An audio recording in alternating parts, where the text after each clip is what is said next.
bientôt fêter le 40e anniversaire de notre rencontre, donc c'est quand même pas d'hier. Félicitations. Bienvenue sur Icônes et Silences, la chaîne où les icônes de notre passé révèlent enfin leurs secrets les plus enfouis. Prenez place avec nous, car l'histoire que vous allez découvrir aujourd'hui risque de bouleverser tous vos souvenirs d'enfance et d'adolescence. Ils étaient le visage éclatant et absolument incontournable de la télévision française pendant des années. Ils ont fait couler les larmes, guéri les cœurs brisés et poussé des millions de téléspectateurs à affronter la vérité sur les ondes nationales. Mais quand le grand rideau de velours s'est refermé, quand les caméras se sont éteintes, eux-mêmes ont plongé dans une immense illusion, dissimulant une profonde fracture personnelle et un silence pesant qui a duré 4 longues années. Aujourd'hui, à 66 ans, Pascal Bataille brise enfin ce silence assourdissant avec une franchise bouleversante. Il ne s'agit pas d'une simple anecdote de télévision pour attirer l'attention, mais de la véritable histoire d'un homme qui a courageusement caché une maladie invalidante pendant plus de 30 ans. C'est le récit saisissant d'un survivant qui a récemment frôlé la frontière fragile de la mort lors d'une grave opération chirurgicale. Surtout, c'est le moment où il révèle la vérité nue, sans artifice, sur sa relation complexe avec son frère de cœur, Laurent Fontaine. Comment un duo qui semblait si parfaitement uni a-t-il pu voler en éclats dans l'ombre? Qui a réellement confisqué cette fraternité fusionnelle que la France entière admirait tant à l'aube des années 2000? Sommes-nous vraiment prêts à comprendre le prix exorbitant que cette redoutable machine du divertissement exige en échange de la gloire? Sous les projecteurs éblouissants, Pascal Bataille incarnait la voix réconfortante d'une époque troublée. Un confident pour toute une nation, leur programme télévisé était devenu un rituel incontournable, une thérapie collective pour une société avide de sincérité. Le public voyait un homme serein, toujours prêt à porter la douleur des autres. Pourtant, dans les couloirs froids de ce succès phénoménal, ses propres blessures s'accumulaient. Ne vous laissez pas tromper par les rires de façade.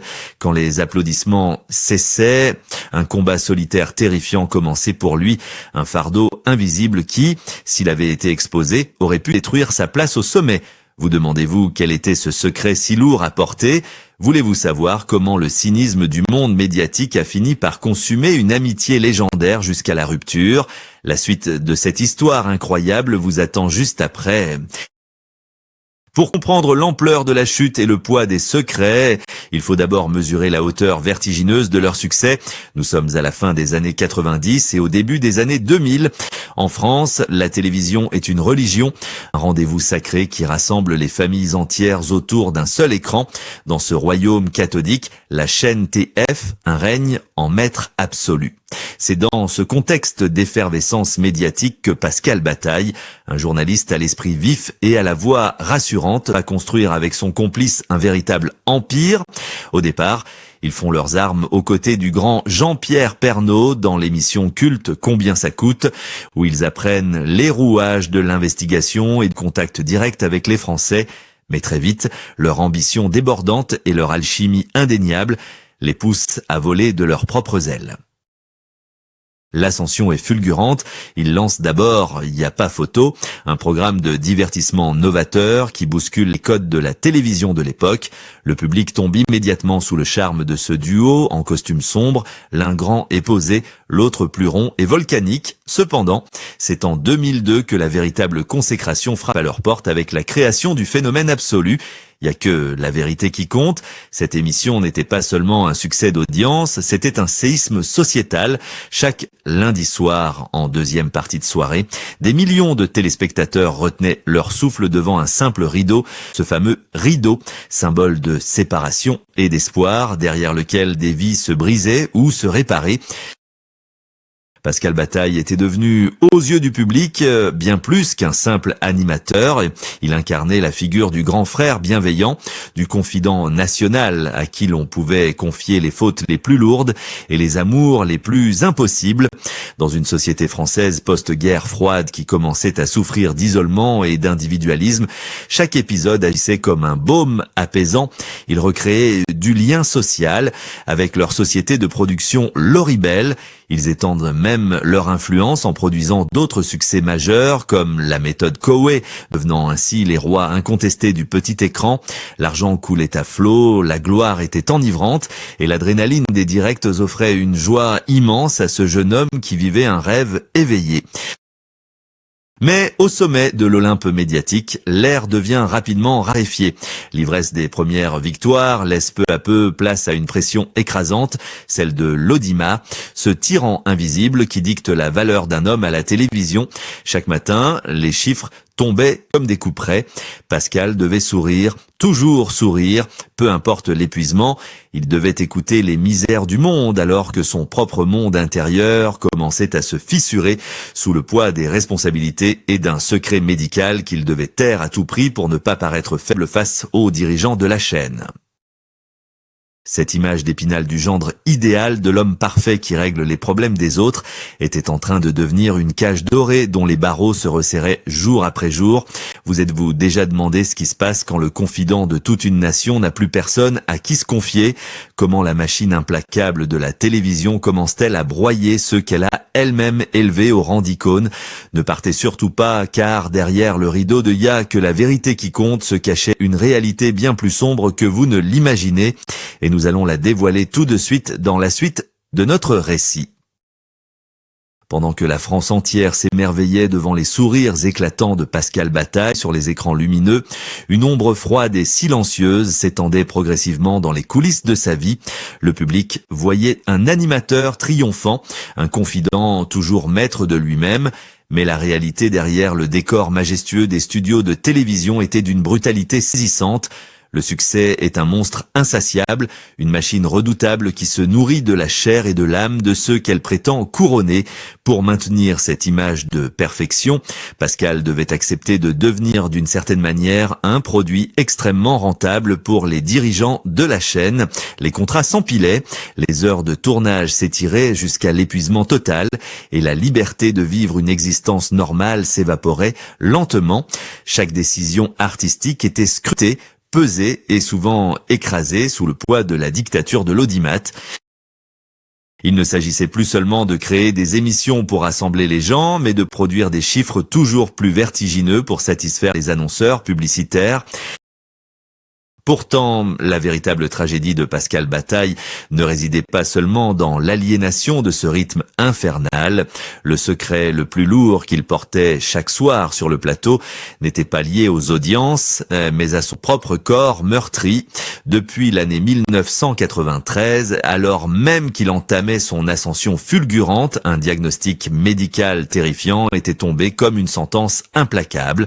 Il souffrait d'une tumeur bénigne, un neurinome logé dans son oreille gauche. Ce mal invisible lui a progressivement volé 75% de son audition d'un côté. Pire encore, cette maladie le condamnait à vivre avec des acouphènes permanents, un sifflement constant et assourdissant qui lui interdisait à jamais de connaître le repos véritable du silence. Mais dans cette industrie impitoyable du divertissement, avouer une telle faiblesse physique aurait signé son arrêt professionnel. Un animateur vedette ne peut pas se permettre d'être sourd, de montrer une faille ou de demander grâce. Il a donc choisi de se taire, de masquer sa douleur sous des couches de maquillage et de professionnalisme absolu. Cette double vie devenait une torture psychologique insoutenable. Imaginez ce vertige quotidien, écouter les larmes et les secrets des invités, devoir faire preuve d'une empathie totale tout en luttant intérieurement contre un bruit incessant dans sa propre tête et l'épuisement d'un emploi du temps inhumain. Le monde de la télévision ne le protégeait pas. Il l'essorait jusqu'à la dernière goutte de son énergie vitale. La complicité légendaire qu'il partageait avec Laurent Fontaine commençait, elle aussi, à subir les secousses de cette pression toxique, les réunions interminables pour leur société de production, les exigences démesurées des diffuseurs et l'éloignement naturel de deux hommes usés par le système ont lentement instillé un poison invisible dans leurs relations. Ils étaient devenus les rouages essentiels d'un mécanisme qui les dépassait totalement, des rois prisonniers d'un château de cartes qui menaçait de s'effondrer à la moindre baisse d'audience. La lumière des projecteurs est trompeuse, elle éblouit ceux qui la regardent, mais aveugle ceux qui se tiennent dessous. Comment un homme peut-il continuer à porter les vérités de tout un pays quand sa propre vérité intérieure le ronge à petit feu? Qu'arrive-t-il lorsque ce château de cartes s'écroule soudainement et que le silence absolu remplace les applaudissements assourdissants? Vous découvrirez dans quelques instants comment la chute vertigineuse est arrivée et comment l'industrie de la télévision a réagi lorsque le rideau s'est définitivement fermé sur leur âge d'or. Ne manquez surtout pas la suite, car le grand bouleversement de la vie de Pascal était sur le point de frapper à sa porte. Icônes et silences, Jin, Noah et puis, comme toutes les grandes épopées télévisuelles, l'éclat des projecteurs a commencé à faiblir le public. Autrefois si fidèle, s'est tourné vers de nouveaux formats et la machine impitoyable de l'industrie du divertissement est passée à autre chose sans un regard en arrière. Pour Pascal Bataille, cette fin d'époque ne fut pas seulement une transition professionnelle, mais le début d'un isolement profond. L'impensable s'est alors produit. Ce duo fraternel qui semblait indestructible à l'écran s'est disloqué dans un silence absolu.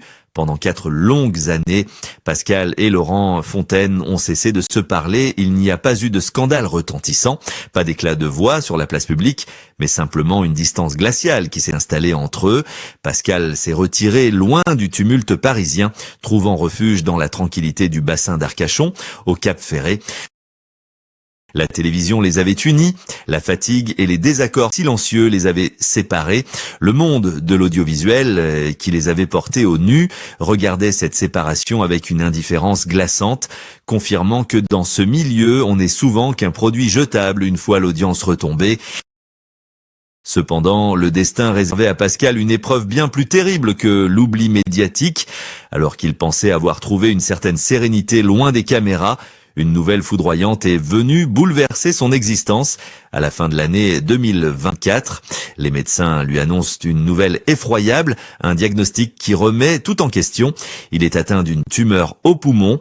La réalité de la maladie frappe avec une violence inouïe, balayant instantanément toutes les futilités du show business. Pascal doit affronter l'angoisse des hôpitaux, la peur de l'inconnu et subir une lourde intervention chirurgicale pour se faire retirer une partie de son poumon.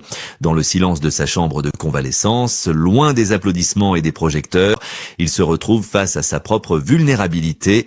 L'homme qui avait passé sa vie à écouter les drames des autres vivait désormais le sien, seul face à l'immensité de l'épreuve. Ce face-à-face avec la fragilité de l'existence l'a profondément transformé. La gloire passée, l'argent, les records d'audience, tout cela s'effaçait devant l'urgence de vivre et le besoin viscéral de vérité. Vous vous demandez sûrement comment on se relève d'une telle descente aux enfers et surtout ce qui se passe quand on frôle le pire et qu'on décide enfin de régler ses comptes avec le passé. A-t-il pu pardonner à cette industrie dévorante? Et quelle vérité inavouée a-t-il finalement révélé sur Laurent Fontaine après toutes ces années de silence brisé? Restez avec nous, car le moment le plus poignant de notre récit, l'instant de la révélation, arrive tout de suite. C'est à l'âge de 66 ans, profondément marqué par les épreuves et le corps meurtri par la maladie de ces dernières années, que Pascal Bataille décide enfin de briser ce pesant silence médiatique. Lors d'une interview poignante qui a immédiatement bouleversé la France entière, il choisit de ne plus rien cacher à son public adoré, face aux mêmes caméras qu'il avait autrefois érigées en demi-dieu du petit écran. Il reprend le contrôle total de sa propre histoire avec une voix calme, mais d'une puissance redoutable. Le public s'attendait peut-être à de sombres règlements de compte ou à des révélations scandaleuses sur son ancien partenaire, mais la vérité qu'il dévoile est infiniment plus profonde et salutaire. Pascal ne blâme absolument pas Laurent Fontaine pour leurs 4 années de séparation glaciale. Au contraire, il pointe du doigt le véritable bourreau de leur précieuse amitié, cette immense machine broyeuse qu'est l'industrie télévisuelle. Avec une lucidité frappante, il dénonce ses dirigeants de chaînes impitoyables et ses directeurs des programmes d'une époque révolue, ces décideurs de l'ombre qui ne voyaient en eux que de simples parts de marché extrêmement lucratives et des courbes d'audience à maximiser coûte que coûte. Il raconte comment les exigences de production insensées et la pression constante des annonceurs ont fini par aspirer leur humanité. Le système les a transformés en machines de travail vides de l'intérieur, devenus totalement incapables de se soutenir mutuellement dans la détresse. La télévision les avait gavés de succès tout en les affamant de véritable authenticité. Puis, avec une émotion très palpable qui fait légèrement trembler sa voix, Pascal livre la véritable conclusion majestueuse de ce silence absolu. Lorsque le diagnostic terrible du cancer a frappé à sa porte, lorsque la frontière de la vie s'est subitement rétrécie avant sa lourde opération chirurgicale, toutes les rancœurs superficielles du passé ont instantanément volé en éclats. Laurent Fontaine n'était plus le collègue lointain avec qui il était en désaccord. Il est immédiatement redevenu ce frère d'armes inconditionnel, cet ami irremplaçable de leurs tout premiers jours de galère. Les 4 interminables années de mutisme se sont effacées comme par magie dans l'urgence absolue de la survie. Ils se sont retrouvés avec une tendresse infinie, se sont pardonnés l'un l'autre, comprenant enfin qu'ils avaient tous deux été les victimes collatérales d'un univers qui isole cruellement ceux qu'il prétend célébrer avec ferveur. La France entière, devant son téléviseur, a soudain ressenti un immense frisson d'empathie face à cette réconciliation inespérée et magnifique. Cette confession incroyablement courageuse n'était pas seulement une libération psychologique pour Pascal, c'était un véritable acte de résistance contre un monde du divertissement terriblement cynique, un milieu qui oublie bien trop vite que ces icônes sont avant tout faites de chair, de sang et de larmes véritables. Avez-vous déjà réfléchi à la véritable valeur des relations humaines face au mirage trompeur de la célébrité éphémère? Ne partez pas maintenant, car la réflexion universelle que notre animateur nous laisse aujourd'hui en héritage mérite d'être écoutée jusqu'à la toute dernière seconde de notre émission. L'histoire bouleversante de Pascal Bataille dépasse largement le cadre intime de sa propre existence et de sa carrière exceptionnelle. Elle devient le miroir éclatant dans lequel se reflètent les failles profondes de toute une industrie du divertissement. Une industrie souvent trop prompte à fabriquer des idoles pour mieux les dévorer ensuite, à travers son témoignage empreint d'une incroyable dignité. C'est la voix de dizaines d'autres artistes de l'ombre, d'animateurs épuisés et de célébrités oubliées qui résonnent soudainement. Combien de talents ont été pressés comme des citrons par ce système implacable avant d'être jetés dans l'oubli le plus total dès lors que l'audience fléchissait, et si l'industrie de la télévision apprenait enfin à traiter ces figures publiques comme de véritables êtres humains vulnérables, et non plus comme de simples produits de consommation jetables, sommes-nous, en tant que public, enfin prêts à écouter la douleur silencieuse de nos idoles avant que les lumières des plateaux ne s'éteignent définitivement sur leur détresse. Pascal a prouvé que la résilience humaine est infiniment plus puissante que n'importe quel succès éphémère ou chiffre d'audience. En osant affronter ses propres démons, en pardonnant à l'ami qu'il avait perdu de vue et en survivant à la maladie qui menaçait de l'emporter, il nous offre la plus belle définition de la vérité absolue. Il ne s'agit plus de juger les autres derrière un rideau de velours, mais d'accepter ses propres faiblesses avec une honnêteté désarmante et un courage exemplaire.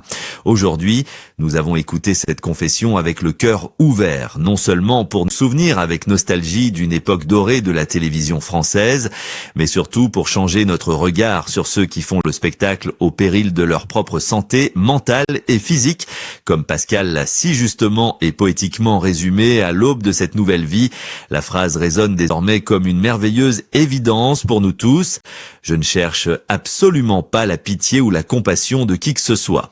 Je veux simplement que mon histoire soit racontée avec ma propre voix pour que la vérité, la vraie, reprenne enfin tous ses droits.